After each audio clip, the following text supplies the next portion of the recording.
I'm going to do an introduction. Nathan Keepers is the owner of Barnhardt Prosthetics and Orthotics in Springfield, Oregon, which is a suburb of Eugene, Oregon. And everybody probably knows Eugene because of their fighting football teams. Nathan started off thinking he was going to go into engineering and do prosthetic componentry. And then he decided he wanted to get into patient care. So he got a biology degree at Oregon State University in 1997, worked then with as a technician in a local P&O practice. And then he went on to be a foot orthotic technician for a while.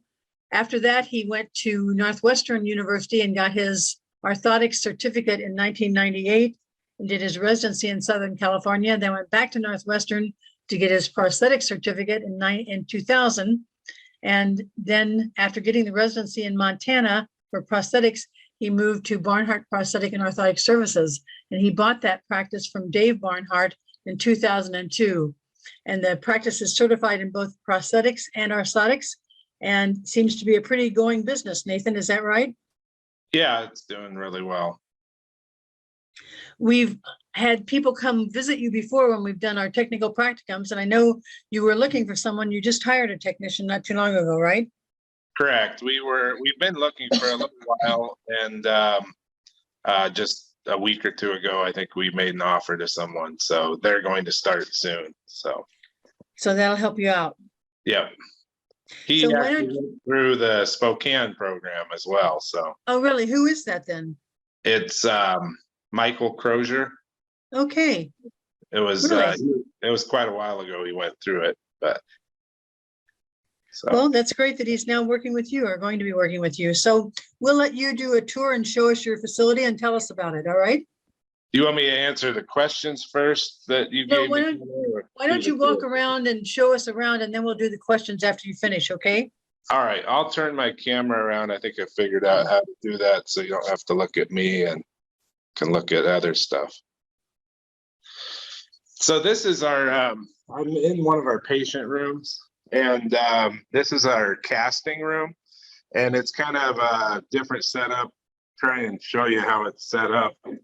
I know I'm looking at a window, so it's kind of dark, but this is a depression in the floor, or a pit area, you might call it, where the patient can sit in the chair, and it's out on the podium, and then the practitioner can sit below, and then that gives the practitioner access to the patient's feet without wrecking their backs, because as we might know, it's kind of hard on your backs to get on the floor and kneel down and to work on their feet. So this is a setup that I had at a residency that I really liked the design of, so I mimicked that. We've got the water in here and casting supplies, so it works really well for casting and check socket fitting, just to save your back. So okay, we have another room that's identical to this, set up across the hall, but I think there's a patient in there, so I can't show you. It's we turned it into our shoe room.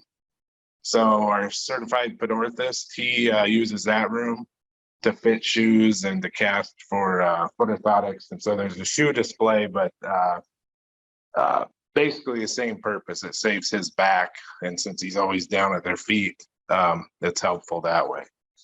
So I'll go out in the hall. That's in that room right there. And then we have a just a small fitting room here with a electric bench that raises and lowers, and then kind of a small sampling of some things we do. It's just a basic fitting room. And then the other unique feature that we have in the room we just passed by in this room is our rails room that also has a depression for us to walk down below, so we can work on people's prosthetic leg while they walk in the rails, and that just helps save our back. We also use the laser posture from Autobach, which gives a weight line through the knee, or it shines a laser, so and it shows where the weight line is. So you can dial in some prosthetic knees. That's probably been my most useful feature of it. It shows you exactly where the weight line is as opposed to just a plumb bob and estimating a weight line. So How large is your facility, Nathan? we have on the first floor, we have 3,800 square feet. And then on the second floor, we also have some storage. I'm not going to show that. It's kind of Right. goofy, but another 1,000 square feet probably. So Okay. we have 5 patient rooms and then the technical area. We have another fitting room that's being just developed there, and a second rails room we just went by. Uh-huh. This is our waiting area. And I'll take you back into the technical area. So I'll tell people, hold on a second. You're on camera, guys. So these are our technicians. This is Jan.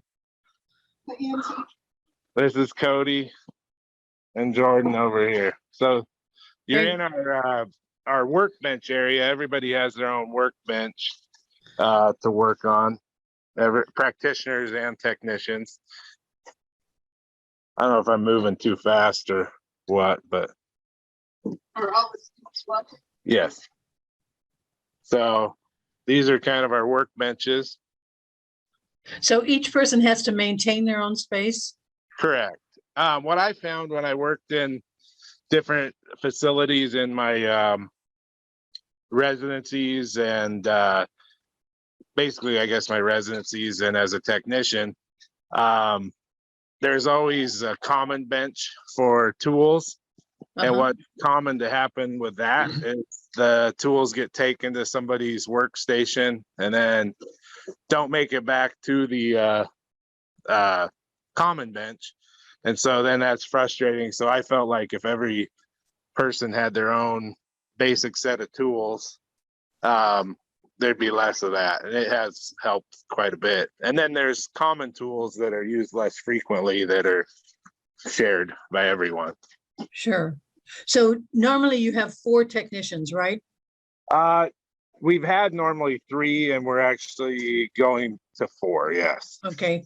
Okay. So, is that because you're doing more work that you are adding another tech? correct. Yeah. We're basically, yeah. Okay. We're kind of been in transition. Jan is actually, she had semi-retired and this is our storage area. She's coming back to help us while we're in transition. One of our other technicians who we had trained on the job left for another job. And so she's helping us out. And then we're going to add another experienced technician and another person that we're going to train on the job. So. And why are you training somebody on the job instead of getting somebody out of school? Because there aren't that many people available, frankly. It's been hard to find. I know you looked for a long time. Yeah. So basically I kind of had made an offer to actually he's a construction worker that I've worked with, or he's worked on some of my projects. And I'd made that offer before we found the other experienced technician, but we've got enough projects and different things that those skills of his will be useful to us as well. Okay. So I'll keep showing you here our just kind of different stuff here. This is our lamination room.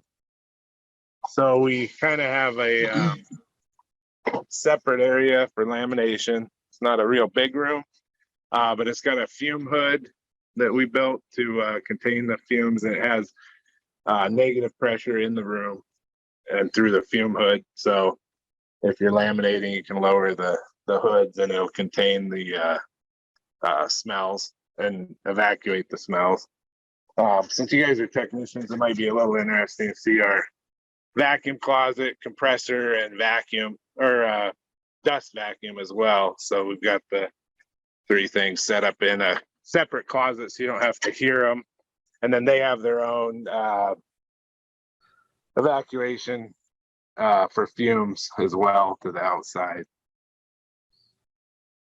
So all our patient room areas and our technical areas are separated with vapor barriers to limit smells in the patient areas. Because some offices don't have the greatest ventilation that I've worked in, and patients complain about smells. But we designed this office from scratch and tried to design it to keep it separate. So then are the offices for like yourself and the other practitioners, are they on the first floor or are they upstairs? They're on the first floor. I'll show you Okay. those in a second. Okay. This All is right. our grinding room. We got, our bandsaw, and we have a couple Troutmans. There's a wall here you can see dividing. We got shoe machines, which if you can get a shoe machine to do foot orthotics on, you're way ahead versus a Troutman. We got another shoe machine here. The wall dividing here, we try and keep the carbon and dirtier stuff on the other side, and it has more ventilation. And then this side, we try to do more just plastics. Okay. And then our oven room is we've got a infrared oven and a standard oven that we use more for blister forming. And then we have a vacuum station we can pull and do blister forming. And then we have foot orthotic presses for foot orthotics, obviously. And then up above the oven, we've got our foams and transfer papers. And then our plaster area is this direction. This is our plaster room, and tried to have more workstations so there's not a lot of fighting over workstations. And how do you clean that room? Do you have a vacuum press in there? No, we don't have a vacuum press in here. The one thing that we do have here is we have a fume hood up, or a ventilation vacuum above that sucks dust out of there. But the floor is graded, and that's a big plus if people go to offices, different offices. When I've worked in offices that didn't have a grate in the floor, plaster gets tracked all through the office. Right. But with the grate, it eliminates that. And then just quickly breeze through the practitioner area here. So there's computers for the practitioners. And how many practitioners work with your practice, Nathan? We have 4 CPOs, 1 CO, and 1 CPED. Okay, great. I'll take you back to a room and just, and then, yeah, so we also have an office in Florence on the coast and Coos Bay on the coast that one of our CPOs works at. Both of those, he goes between them. Well, that how far is Coos Bay from where you are? It's Coos Bay is an hour and a half, I want to say. Yeah. Florence is an hour. I when I did my master's for my MBA program, I had spent some time with Brim and Associates out of Portland and healthcare consultants. And I spent 2 weeks in Coos Bay working with a little hospital that was there then. I don't know if it's still there now or not. Yeah, there is a hospital there. It's probably just bigger now, but yeah, it's not real big. So you've got 4 CPOs and then a CO and a CPED. Correct. And are you getting business from a lot of other areas around the Eugene, Springfield area? So yeah, we draw from probably 30 or 40 miles in all directions. Eugene and Springfield is the largest area between here and Salem. Salem would be similar size. Eugene, Springfield area, there's about 350,000 to 400,000 people that we draw from in this area. And then Salem would be probably similar, maybe just a little smaller, and they're about an hour north of us. And then an hour north of them is Portland, which is 2.5 million people. Right. And then when you go south of us, it gets pretty small, rural. And for example, Eugene and Springfield is, the city area.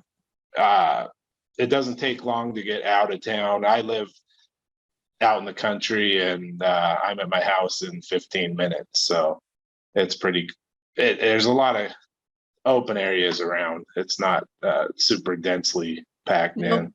When I looked at the map, though, I saw that Springfield is actually almost like connected to Eugene. I mean, Correct. It's like there's housing all around. Yeah, it's basically divided just by the freeway, and more or less they're one metro area, you could call it. So it's two different cities, but they're Eugene Springfield metro area is kind of one entity in some ways. So you said that you're taking somebody that's not certified that you're going to train.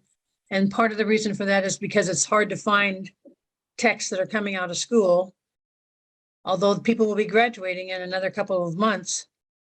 But you're still going to take somebody and train them. Do you prefer having technicians that are certified versus not certified?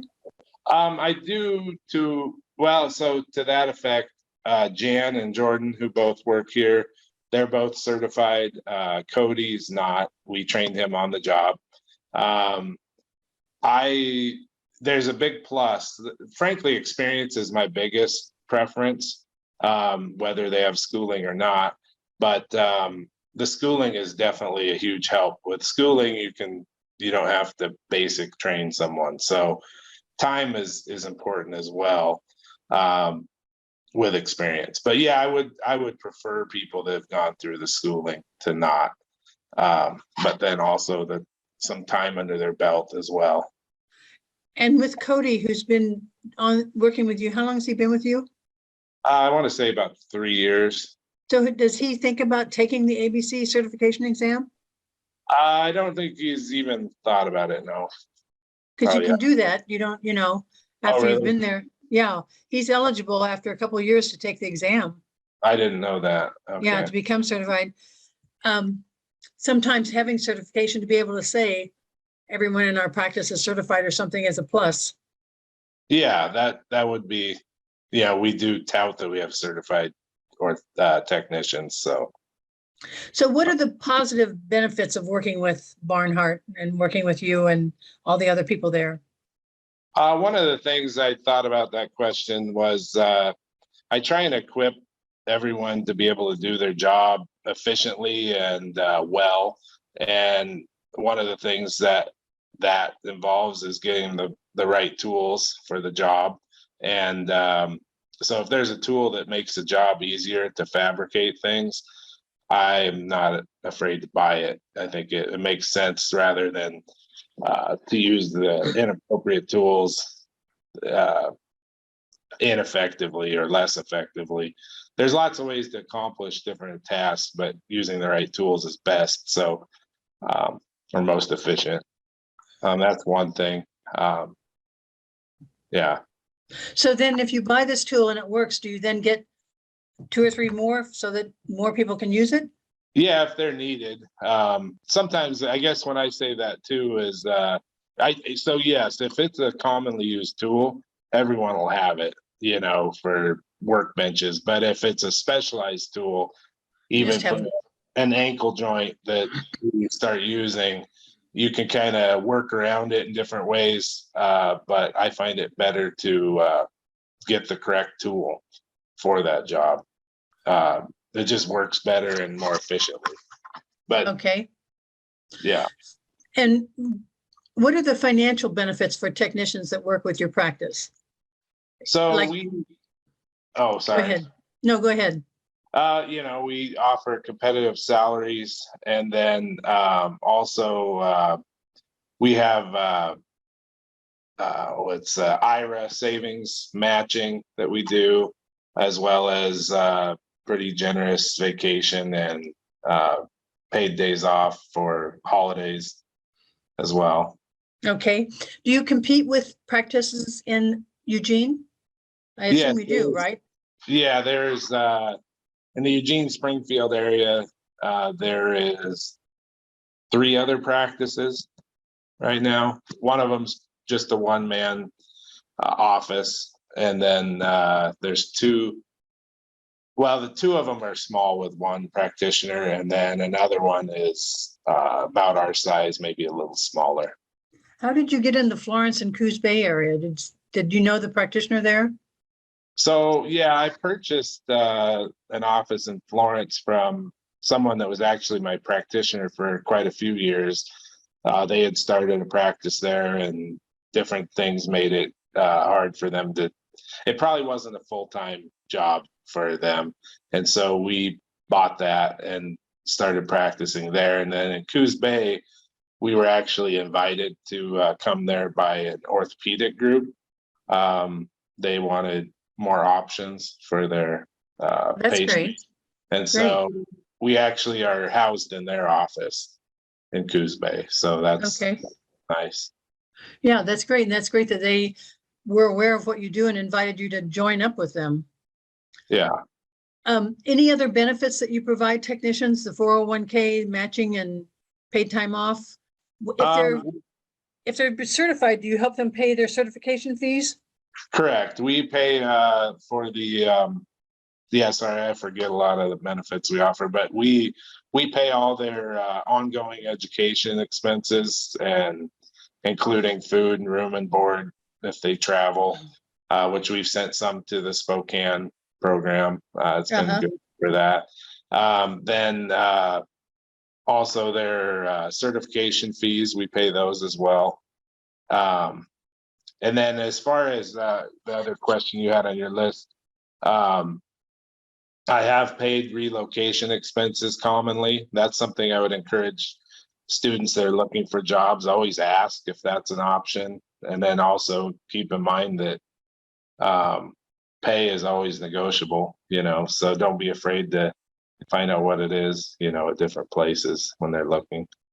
That's good. So, and then you offer health and dental and vision life insurance? We don't anymore. We used to. And then when Obamacare opened that up for the ability for people to get their own insurance, we basically took the money that we put into that and gave it to the employees and let them purchase their own benefits. Just because when we've been on a group plans, some people don't like the plan, or for whatever reason, it just becomes a big headache to pick a plan that matches everyone's needs. So the funding's there available for them and they can choose whatever they want. Correct. So we kind of negotiate that into the pay, kind of go with I work with whoever and figure out what the normal pay would be, and then figure out what the health benefits on top would be, and then basically add that on. And then they can purchase their own.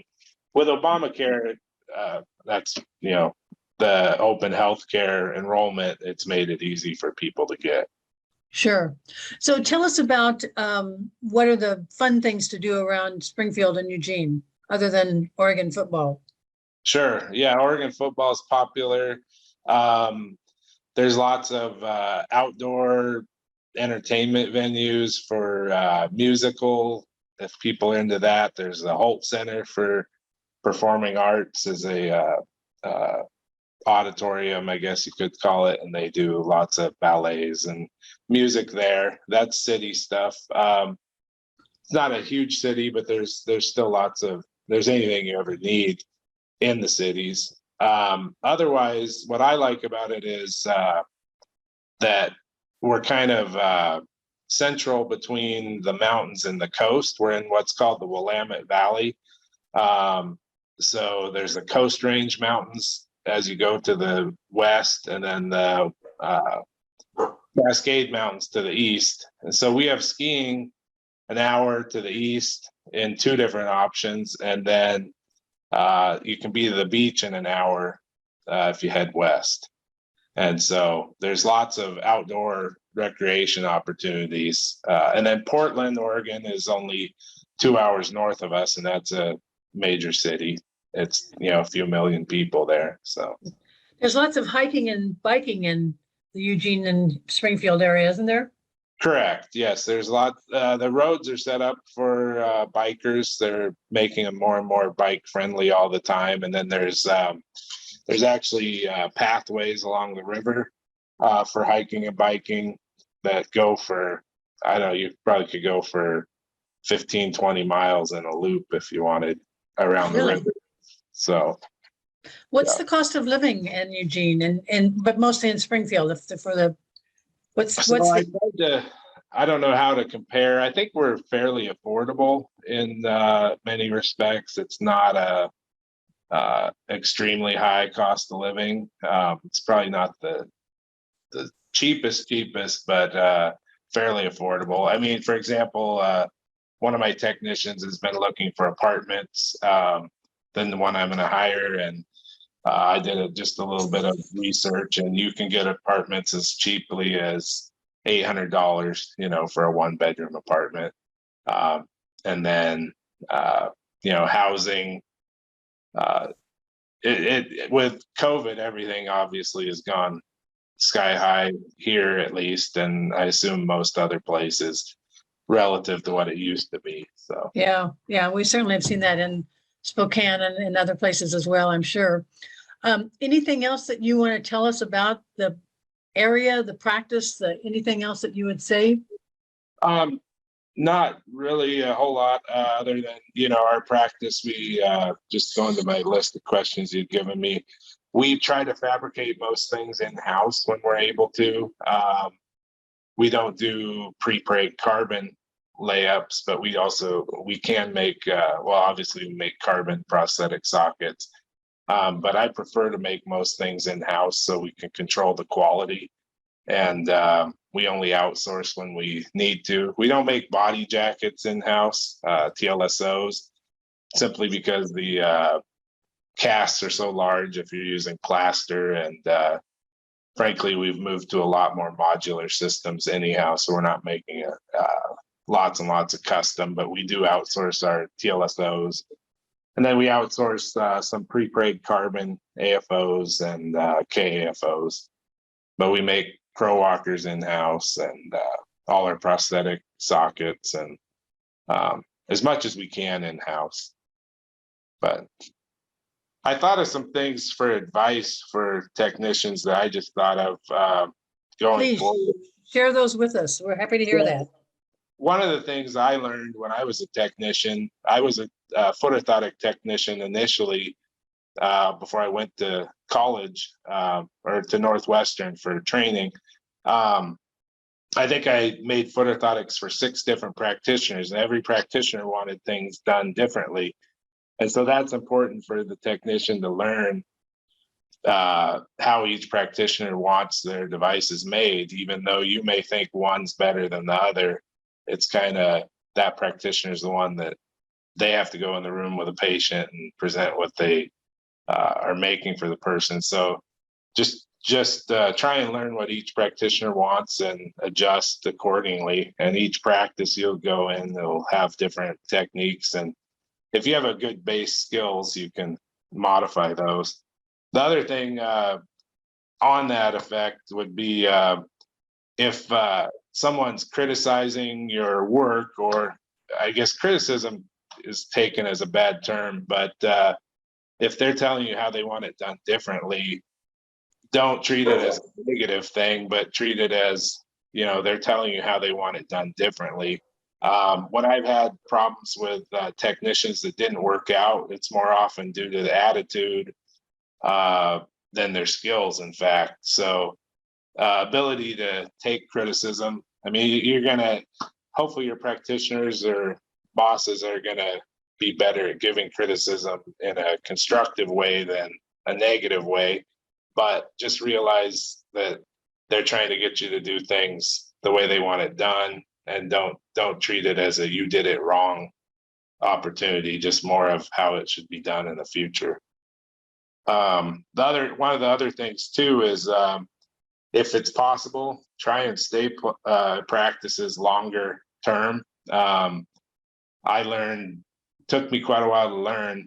I'd hire technicians that maybe had lots of experience, but at lots of different places. And, That's a flag right there, a big flag. yeah, and when I was young, I didn't think about it. I just thought, well, they have a lot of experience. But what I've learned since then is if somebody stays a place 1-2 years and moves on and does that repetitively, there's no reason to expect that they'll stay at my location any longer. Yeah. There's always things you're not going to like at any job. And, there's obviously you have to weigh that for yourself. But if you can stay longer term, it will increase your salary potential because owners and employers prefer longer term employees. And that's probably the biggest determinant of pay that I would see is if someone has a longer job history not just overall, but at locations, so if they stay places longer term, it's more valuable to me. I think that's with any job, Nathan, where you see somebody skipping around, you start wondering, what's the problem? What's the issue here? Correct. And then, just like I made a note that attitude's probably more important than aptitude in a lot of ways. So just be coachable and, you'll learn your skills with time and experience, but also just try and have your attitude will help you go a lot further. And then the last thing, keep your phones in your pockets. That's probably in all jobs everywhere. But if you're on your phone doing all the things the phone has to do, employers don't like that. Yeah, you're not doing your work. So. Those are great tips and good advice for all of the technicians, I think, and for all of us to hear. Are there any questions or anything from anyone that we're working on now? Anybody that's listening?